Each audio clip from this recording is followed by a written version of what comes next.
በራስ ሐሳብ የተቀረጹ በራስ አቅም የተገነቡ የሀገርን ገጽታ የቀየሩ የእድገት አብነቶች የለውጥ መንግስት ምስክሮች ናቸው።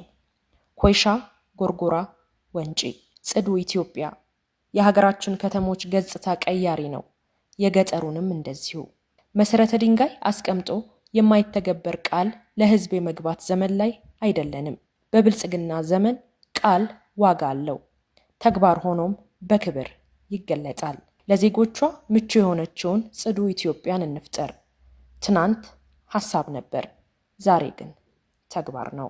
ምድራችን የተሰጠውን ይህን የመሰለ ጸጋ እያወጣን ለመሄድ ዛሬ አቧራ ሊሆን ይችላል፣ ዛሬ ጭቃ ሊሆን ይችላል፣ ዛሬ ከፍታው ዝቅታው የማይመች የሚጎርበት ሊሆን ይችላል። እንሰራዋለን። እንደዚያ እያደረግን ሀገርን ለመቀየር ሀገርን ለመስራት ለትውልድ የሚያምር ነገር ለመተው መታደላችን በራሱ ትልቅ ነገር ነው። ይሄ ድረኝነት እኮ ነው።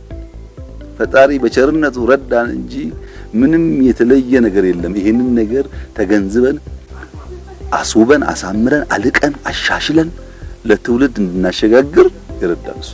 እኛ ደግሞ በታማኝነት በትጋት በጨዋነት ሰርተን አስውበን ለትውልድ ማስረከብ ነው። በዚህ መንገድ መሄድን ከመረጥንና ከሰራን ይሄ ሀገር በጣም ተስፋ አለው። ሰዎቿን ወደ ሀት ወይራሳየታ ኢንዱስትሪ ማይከል ከተማ